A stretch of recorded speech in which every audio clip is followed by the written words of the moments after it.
ನಗರದಲ್ಲಿ ಪ್ರಪ್ರಥಮ ಬಾರಿಗೆ ಮಹಾಲಕ್ಷ್ಮೀ ದೇವಿಯ ದರ್ಶನ ಪಡೆಯುವ ಸುವರ್ಣಾವಕಾಶ ದೊರೆಯಲಿದೆ ಎಂದು ಬಿಸಿ ಸಂಜೀವ್ ಮೂರ್ತಿ ಹೇಳಿದ್ದಾರೆ. ಚಳ್ಳಕೆರೆ ನಗರದ ಶಿವನಗರದ ಪಾಂಡುರಂಗಪ್ಪ ಲೇಔಟ್ನಲ್ಲಿ ಸುಂದರವಾದ ಮಹಾಲಕ್ಷ್ಮೀ ದೇವಸ್ಥಾನ ಕಟ್ಟಡ ಭಕ್ತರ ಹಾಗೂ ದಾನಿಗಳ ನೆರವಿನಿಂದ ಕಾಮಗಾರಿ ಭರದಿಂದ ಸಾಗುತ್ತಿದ್ದು, ಮಾರ್ಚ್ 7ರಿಂದ 9ರವರೆಗೆ ವಿವಿಧ ಧಾರ್ಮಿಕ ಪೂಜಾ ವಿಧಾನಗಳೊಂದಿಗೆ ಮಹಾಲಕ್ಷ್ಮಿ ವಿಘ್ನೇಶ್ವರ ದೇವರುಗಳ ಪ್ರಾಣ ಪ್ರತಿಷ್ಠಾಪನೆ, ಹೋಮ ಹವನ, ವಿಶೇಷ ಪೂಜಾ ಕಾರ್ಯಕ್ರಮಗಳು, ಭಕ್ತರಿಗೆ ದೇವಿಯ ದರ್ಶನ, ಅನ್ನ ಸಂತರ್ಪಣೆ ಕಾರ್ಯಕ್ರಮ ಜರುಗಲಿದೆ ಎಂದು ಹಾಗೆ ಹೆಚ್ಚಿನ ಸಂಖ್ಯೆಯಲ್ಲಿ ಭಕ್ತರು ಆಗಮಿಸುವಂತೆ ಕೋರಿದ್ದಾರೆ. ಮಹಾಲಕ್ಷ್ಮಿ ದೇವಸ್ಥಾನ ಸೇವಾ ಸಮಿತಿ ಗೌರವಾಧ್ಯಕ್ಷ ಪ್ರಭುದೇವ್ ಮಾತನಾಡಿದರು. ದೇವಸ್ಥಾನ ಸಮಿತಿಯ ಟಿ ಪ್ರಭಾಕರ್, ಎಚ್ಎಸ್ ನಾಗರಾಜ್, ರಮ್ಯಾ, ಸ್ಮಿತಾ, ನಗರಸಭೆ ಸದಸ್ಯೆ ಸಾವಿತ್ರಮ್ಮ, ಅರುಣಾ, ನಳಿನಾ, ಜ್ಯೋತಿ, ಯಶೋಧ, ಬಾಲಾಜಿ, ವೆಂಕಟಪ್ಪ, ಧನಲಕ್ಷ್ಮಿ, ಸುಮನಾ, ನಾಗಭೂಷಣ್, ಶೆಟ್ಟಿ, ಪಾಂಡುರಂಗಪ್ಪ, ವಿಜಯೇಂದ್ರ ಇತರರು ಇದ್ದರು. ಒಟ್ಟಾರೆ ಚಳ್ಳಕೆರೆ ತಾಲೂಕಿನಲ್ಲಿ ಮಹಾಲಕ್ಷ್ಮಿ ದೇವಸ್ಥಾನ ಇಲ್ಲಿ ಇರಲಿಲ್ಲ. ಅದು ಭಾಳ ದಿವಸದಿಂದ ಮಹಾಲಕ್ಷ್ಮಿ ದೇವಸ್ಥಾನ ಚಳ್ಳಕೆರೆ ಆಗಲಿ ಅಂತ ಭಾಳ ಜನ ನಿರೀಕ್ಷೆ ಮಾಡ್ತಾಯಿದ್ರು. ಈ ಹಿಂದೆ ಪ್ರಭುದೇವಣ್ಣವರು ಅಧ್ಯಕ್ಷ ಆಗಿದ್ದಾಗ ಈ ಶಿವನಗರದಲ್ಲಿ ನಮ್ಮ ಪಾಂಡಣ್ಣವರು ಲೇಔಟ್ನಲ್ಲಿನೇ ಒಂದು ಸ್ಥಳ ಬಿಟ್ಟಿದ್ರದು. ಆ ಸಂದರ್ಭದಲ್ಲಿ ಅದನ್ನು ಪ್ರಭಣ್ಣವರ ಅಧ್ಯಕ್ಷ ಆಗಿದ್ದಾಗ ಅದನ್ನು ದೇವಸ್ಥಾನ ಅಂತಂದೇಳಿ ನಮೂದನೆ ಆಗಿತ್ತು. ಅವಲಿಂದ ಪ್ರಭಣ್ಣವರು ಅಲ್ಲಿ ಒಂದು ಮಹಾಲಕ್ಷ್ಮಿ ದೇವಸ್ಥಾನ ಕಾರ್ಯಕಾರಿ ಸಮಿತಿ ಮಾಡ್ಕೊಂಡು ವಿಶೇಷವಾಗಿ 8 ಜನ ಅದರಲ್ಲಿ ಮಹಿಳಾ ನಿರ್ದೇಶಕರು ಮಾಡ್ಕೊಂಡಿದ್ದೀವಿ. 10 ಜನ ನಾವು ಪುರುಷರಿದ್ದೀವಿ. ಅದ್ರ ಜೊತೆಗೆ ಅಡ್ವೈಸಿಂಗ್ ಕಮಿಟಿ ಅಂತೇಳಿ 9 ಜನ ಶಾಸಕರು, ಮಂತ್ರಿಗಳು, ಚಿತ್ರದುರ್ಗ ಶಾಸಕರು ಮತ್ತು ಮುಖ್ಯ ಈ ವಾರ್ಡಿನ ಕೌನ್ಸಿಲರ್ಸು ಎಲ್ಲ ಸೇರಿಸಿ ಅವರು 9 ಜನ ಮಾಡ್ಕೊಂಡು ಒಟ್ಟು 27 ಜನ ಕಮಿಟಿ ಮಾಡ್ಕೊಂಡು ಕೇವಲ 3 ತಿಂಗಳ ಒಳಗೆ ಸುಮಾರು ಒಂದು 50 ಲಕ್ಷ ರೂಪಾಯಿ ವೆಚ್ಚದಲ್ಲಿ ಅಲ್ಲಿ ಮಹಾಲಕ್ಷ್ಮಿ ದೇವಸ್ಥಾನ ನಿರ್ಮಾಣ ಆಗಿದೆ. ಈಗಾಗಲೇ 95% ಕೆಲಸ ಎಲ್ಲ ಮುಗಿದಿದೆ. ಈಗಾಗಲೇ ಪೇಂಟು ಅದೆಲ್ಲ ಮಾಡ್ತಿದ್ದಾರೆ. 5% ಅಷ್ಟು ಕೆಲಸ ಇದೆ. ಅದನ್ನು ಲೋಕಾರ್ಪಣೆ ಮಾಡೋದಕ್ಕೆ 7-8-9 7ನೇ ತಾರೀಕು ಮಧ್ಯಾಹ್ನದಿಂದ ಹೋಮಗಳು ಹವನಗಳು ಪ್ರಾರಂಭ ಆಗುತ್ತೆ.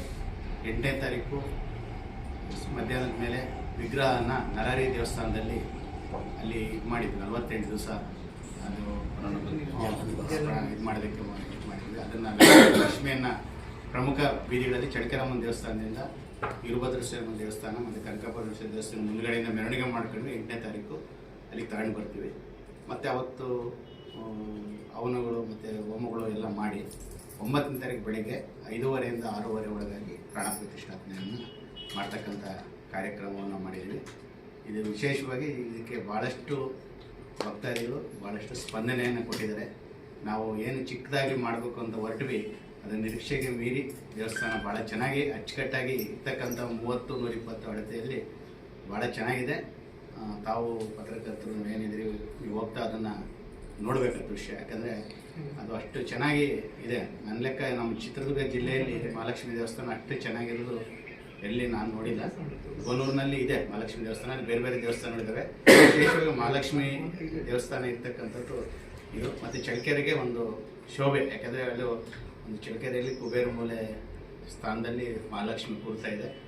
ಎಲ್ಲರಿಗೂ ಎಲ್ಲ ಜನರಿಗೂ ಒಳ್ಳೆಯದಾಗಲಿ ಅನ್ನೋ ದೃಷ್ಟಿ ಇಟ್ಕೊಂಡು ನಾವು ಎಲ್ಲರಿಗೂ ಮುಕ್ತವಾಗಿ ಎಲ್ಲರಿಗೂ ದರ್ಶನ ಸಿಗಬೇಕು ಅಂತಂದೇಳಿ ಅದನ್ನು ಈ ಸಮಿತಿಯಲ್ಲೂ ಸಮೇತ ಯಾವುದೇ ಒಂದು ವರ್ಗ, ಯಾವುದೇ ಒಂದು ಜಾತಿ, ಯಾವುದೇ ಒಂದು ಇದು ಅಂತ ಇಲ್ಲ, ಎಲ್ಲರನ್ನೂ ಸೇರಿಸ್ಕೊಂಡು ಎಲ್ಲ ಸಮಾಜದವ್ರನ್ನೂ ಅದಕ್ಕೆ ಸೇರಿಸ್ಕೊಂಡಿದ್ವಿ. ಮತ್ತು 3 ದಿವಸ ಕಾರ್ಯಕ್ರಮಗಳಲ್ಲೂ ಸಮೇತ ಏನೇನು ನಮ್ಮ ಸಮಾಜಗಳ ಎಲ್ಲೇನು ಪ್ರಮುಖರಿದ್ದಾರೆ ಅವನ್ನೆಲ್ಲ ಕರೆಸ್ತಾ ಇದ್ವಿ. 9ನೇ ತಾರೀಕಿನ ದಿವಸ ನಮ್ಮ ಲೋಕಸಭಾ ಸದಸ್ಯರು ಕಾರಜೋಳ ಸಾಹೇಬರು ಮತ್ತು ನಮ್ಮ ಜಿಲ್ಲಾ ಉಸ್ತುವಾರಿ ಸಚಿವರಂತ ಡಿ ಸುಧಾಕರ್ ಅವರು ಮತ್ತು ನಮ್ಮ ಸ್ಥಳೀಯ ಜನಪ್ರಿಯ ಶಾಸಕರಂತ ರಘುಮೂರ್ತಿ ಅವರು, ಚಿತ್ರದುರ್ಗ ಶಾಸಕರು ವೀರೇಂದ್ರ ಉಪ್ಪಿಯವರು ಮತ್ತು ಕೌನ್ಸಿಲರ್ಸು, ನಗರಸಭೆ ಒಟ್ಟು 3 ದಿವಸದ ಕಾರ್ಯಕ್ರಮ ಭಾಳ ಅದ್ದೂರಿಯಾಗಿ ಮಾಡಬೇಕು ಅಂತ ಮಾಡಿದ್ವಿ. ಸುಮಾರು 4 ಆಮೇಲೆ ಚಂದ್ರಪ್ಪ, ಹೊಳಲ್ಕೆರೆ ಶಾಸಕರು ಚಂದ್ರಪ್ಪ ಅವರು ಸಹ MLC ನವೀನ್ ಅವರು ಇನ್ವೈಟ್ ಮಾಡಿದ್ವಿ. ನನಗೆ ಆಹ್ವಾನ ಪತ್ರಿಕೆಯಲ್ಲಿ ಕೊಟ್ಟಿರ್ತಕ್ಕಂಥ ಮಾಡಿದ್ವಿ.